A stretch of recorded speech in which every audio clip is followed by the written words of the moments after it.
बात करेंगे बाबा बागेश्वर की। पंडित धीरेन्द्र कृष्ण शास्त्री के पास लोग अपनी अलग अलग समस्याएं लेकर आते हैं, लेकिन एक बार बाबा को ऐसे ही किसी भक्त के समस्या का समाधान करने की वजह से कोर्ट कचहरी के चक्कर काटने पड़े।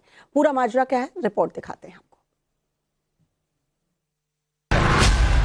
सरकार पर डाउट, सबके सब आउट। एनी डाउट किसी को भी हो, किसी भी प्रकार से वो बागेश्वर धाम का सामना करें, हम ठटरी बार देंगे। लगेगी अर्जी, खुलेगी पर्ची। आप किसी भी कोने में बैठे रहना, बागेश्वर बालाजी की कृपा में ताकत होगी। आपका तो आपका, आपके पूजनीय पिताजी का नाम लेकर बुला करके अर्जी लगा दी जाएगी। भव्य दरबार, सुनी भक्तों की पुकार।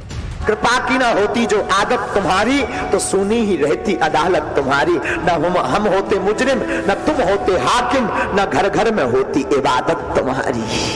बागेश्वर धाम की, श्री सन्यासी बाबा की गौ माता। बागेश्वर धाम सरकार देश भर में जहां भी दरबार लगाते हैं, लाखों भक्तों की भीड़ जुट जाती है।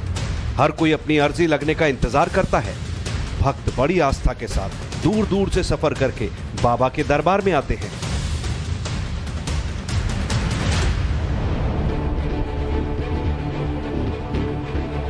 पंडित धीरेन्द्र शास्त्री जब से फेमस हुए, लोगों को बस उनके बारे में एक ही बात समझ नहीं आती कि आखिर वो कैसे बिना कुछ जाने या बातचीत किए उनके मन की बातें पढ़ लेते हैं। लेकिन बाबा अपने दरबार में आने वाले भक्तों को साफ साफ चेतावनी भी देते हैं कि मुझसे वही पूछना जो सुन सको।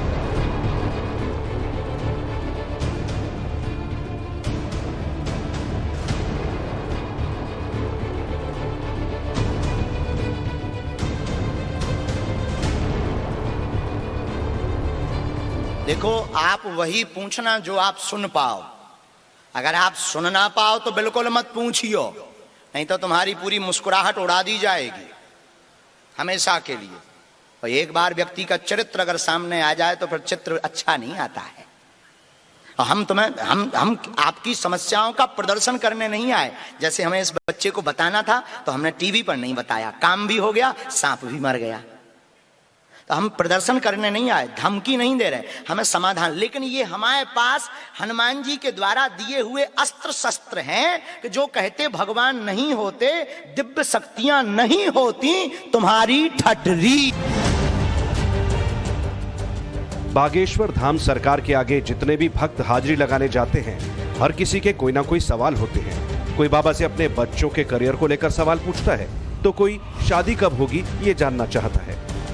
लेकिन एक बार किसी भक्त के सवाल पूछने पर ऐसी मुसीबत आन पड़ी कि बाबा को कोर्ट के चक्कर काटने पड़े। वो जेल जाते जाते बचे।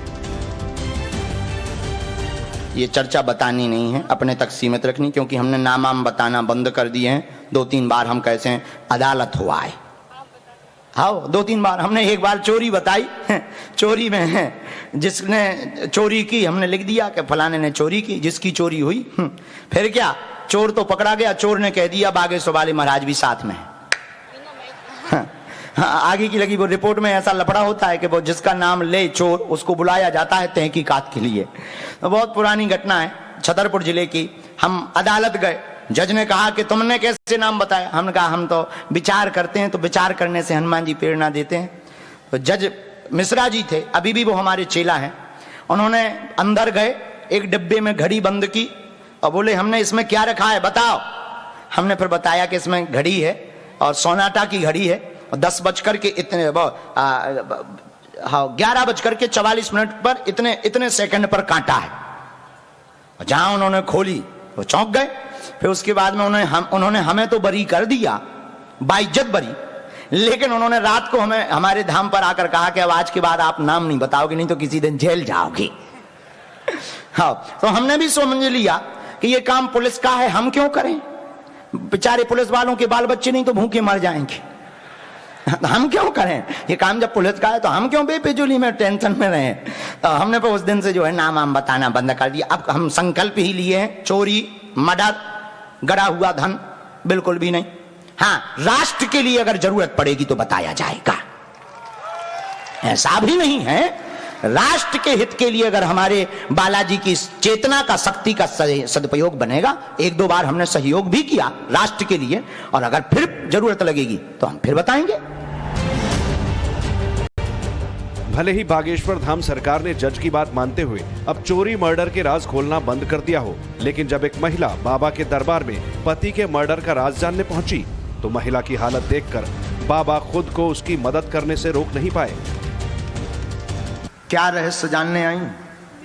मेरे पति का मर्डर हुआ है, लेकिन सुसाइड में बदल दिया पुलिस ने। मैं सीबीआई जांच के लिए आई हूँ आपके पास। मेरे को सरकार ने मारा, मेरे पैर तोड़ रखे हैं पुलिस वालों ने। मेरे पति का रहस्य जानने आई हैं, मर्डर हुआ है, बाद में उसको अपनी मौत बता दी है, घुमा दिया है, शत्रु घूम रहे हैं, और आपके शरीर पर भी दिक्कत की गई है, आपको प्रेशर बनाया गया है। आपने संकल्प लिया है कि जब तक रहस्य नहीं खुलेगा, सीआईडी जांच नहीं होगी, तब तक हम अपने बालों को नहीं धोएंगे। जी, ये बाल नहीं धोए 4 साल से गुरुदेव।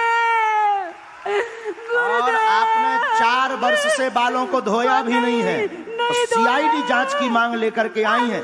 रहस्य खुलेगा, मनप्रीत निकलेगा, चिंता मत करो, आशीर्वाद। 4 साल हो गए मुझे भागते गुरुदेव। मैंने ये माँ के बाल देखो, इन्होंने 4 साल से नहीं धोए हैं, इन्होंने प्रण लिया है अपने पति के लिए, और अनेक दरबारों में ये गई हैं। आगे भी हमने और लिखा, कोई तांत्रिक विधान नहीं है, कोई भूत विद्या नहीं है, व्यापार के कारण रुपया दबाने के चक्कर में इनका मर्डर किया गया है।